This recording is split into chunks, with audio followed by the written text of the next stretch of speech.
O vídeo que você vai ver agora foi exibido na íntegra e com exclusividade para os assinantes da Rural Business no dia 25 de maio de 2023. Se você ainda não é nosso assinante, digite ruralbusiness.com.br, clique em Quero Assinar e passe a ter acesso às nossas informações diárias para o mercado de frango. Por que o título da nossa análise de hoje traz essa pergunta? Gripe aviária, picanha e cerveja? Isso tem tudo a ver? É que na avaliação da equipe de pecuária de corte aqui da Rural Business, neste momento do mercado, o tema gripe aviária merece sim um questionamento. E você, que opera direto ou indiretamente no mercado de proteína animal, precisa pelo menos acompanhar aí tudo com muita atenção, principalmente o que nós vamos te mostrar agora. Como o nosso assinante já deve saber, tem circulado amplamente na mídia brasileira informações como estas. Gripe aviária, BRF e Marfrig caem no Ibovespa hoje. Estado de emergência da gripe aviária derruba ações da BRF, Marfrig e frigoríficos no Ibovespa. Pois bem, o que as reportagens dizem é que as ações desses frigoríficos estão em queda no Ibovespa, porque o Ministério da Agricultura e Pecuária aqui do Brasil confirmou a declaração do estado de emergência zoossanitária em todo o país por 180 dias, devido à confirmação de casos de gripe aviária em aves silvestres. E olha, já guarde bem esse período, hein? 180 dias.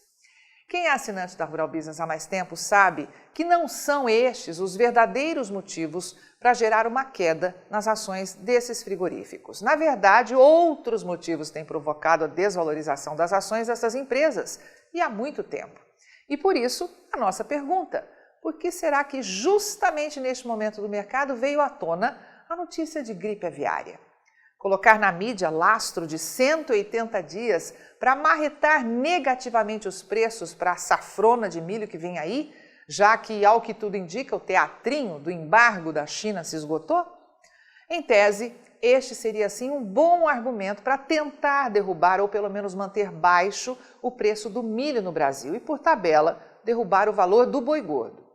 E veja que já tem gente por aí especulando que, no caso de uma proibição de exportação de carne de frango, devido à gripe aviária, uma boa parte do produto vai entrar no mercado doméstico, o que poderia derrubar ainda mais a demanda de carne bovina no Brasil.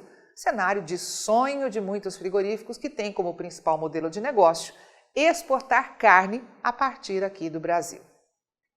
Olha, é importante observar que a declaração de estado de emergência zoossanitária possibilita a mobilização de verbas da União e a articulação com outros ministérios, organizações governamentais nas três instâncias, federal, estadual e municipal, e também não governamentais.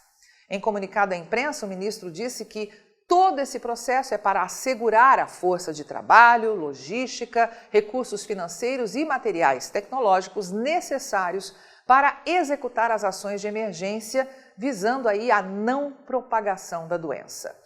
Ou seja, o tema é bastante interessante para a indústria e o governo, sempre muito interessado em gastar mais do seu, do meu, do nosso tão suado dinheiro. Mas, veja bem, nós não estamos aqui alegando que processos de segurança sanitária não são importantes, longe disso, hein? Mas toda essa conversa de gripe aviária deve, de fato, ser tratada com muita cautela. A Associação Brasileira de Proteína Animal divulgou recentemente que a decisão tomada após os casos de gripe aviária reforça a transparência e o papel estratégico da liderança do Ministério da Agricultura nesse processo, que até aqui se restringe ao monitoramento de ocorrências em aves silvestres no território nacional.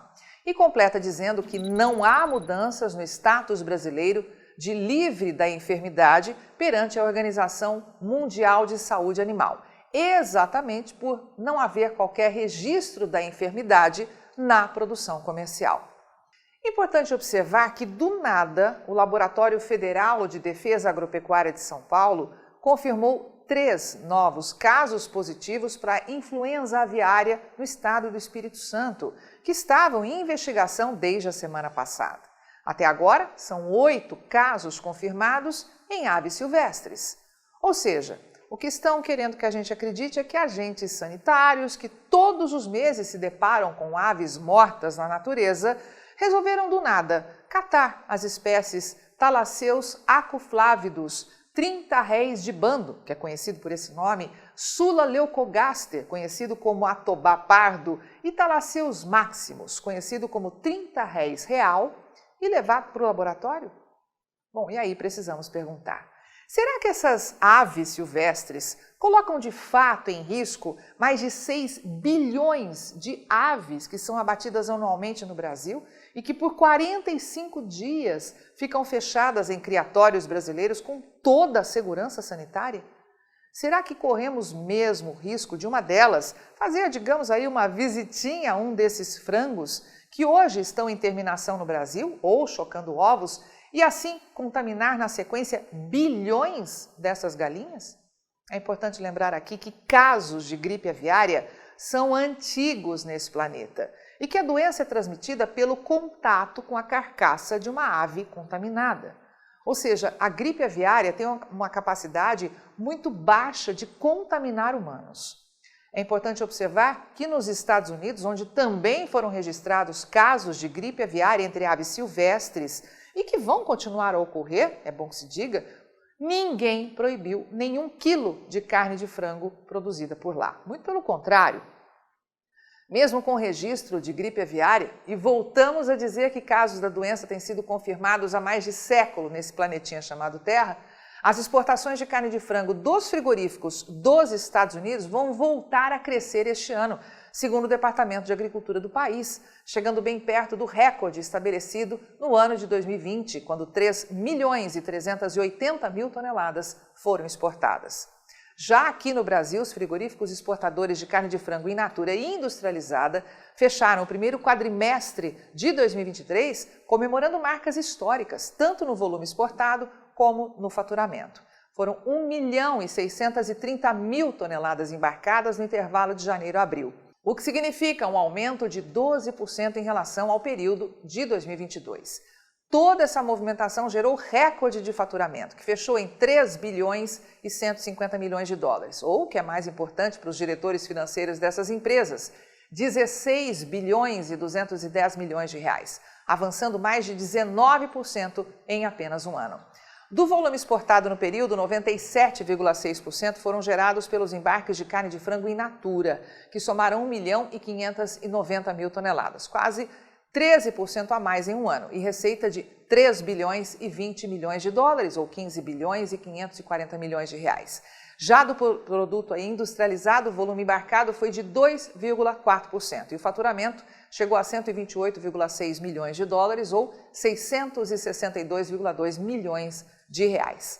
A tonelada foi negociada pelo valor médio de 1.933 dólares e com o câmbio na casa de 5,14 o produto foi vendido por 9.953 reais, 6,5% acima de igual quadrimestre de 2022 e novo recorde.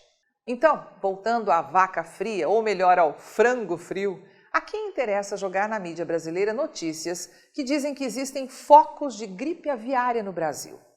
Interessa às indústrias frigoríficas altamente dependentes do milho? A indústria da cerveja, que no Brasil usa até 45% de milho na composição da bebida?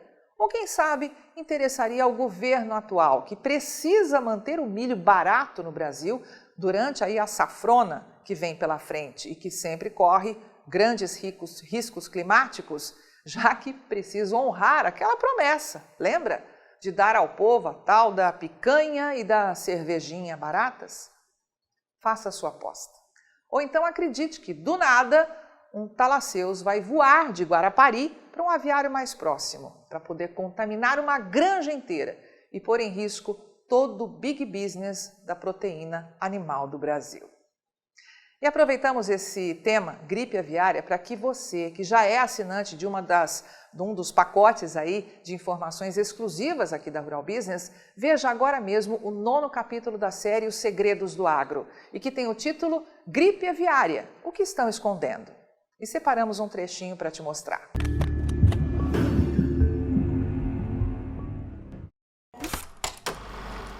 O O consumo de alimentos básicos não para de crescer, meu amigo. E é isso que tentam, a todo custo, esconder de você. Mas vamos esticar ainda mais o nosso estudo para visualizar o que de fato está acontecendo. Acompanhe.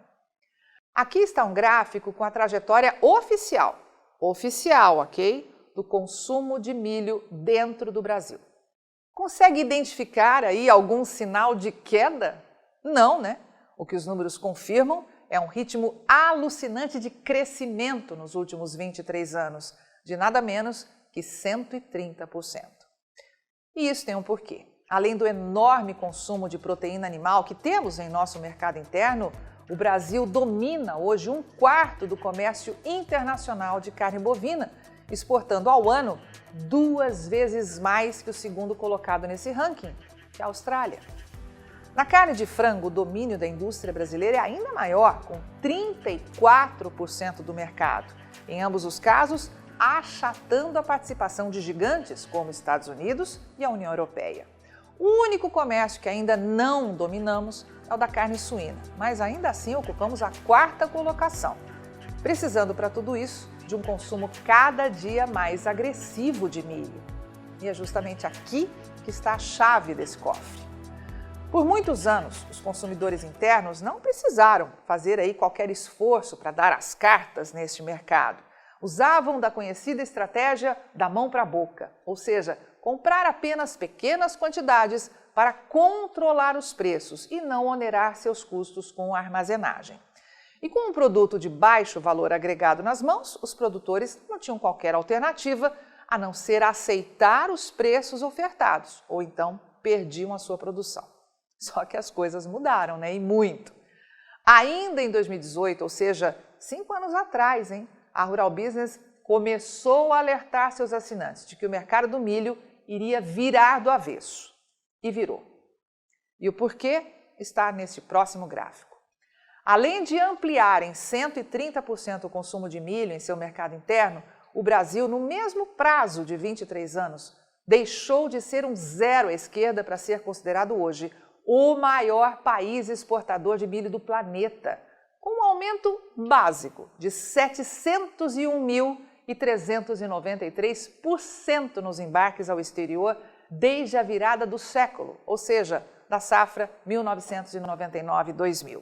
E para a Rural Business, a previsão de que as exportações atinjam 47 milhões de toneladas nesta nova temporada que estamos hoje, a 2022-23, é pequena demais e deve ser ultrapassada.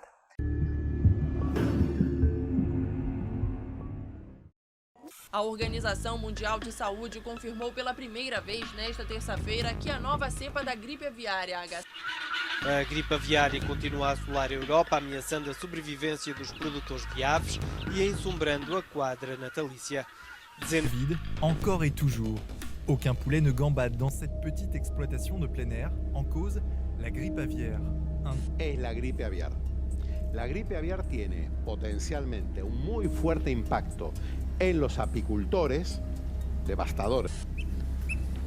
ロイター通信によりますと、ペルーでは去年11月以降、鳥インフルエンザ H5N1 型が猛威を。A highly contagious avian flu is infecting birds all over the globe.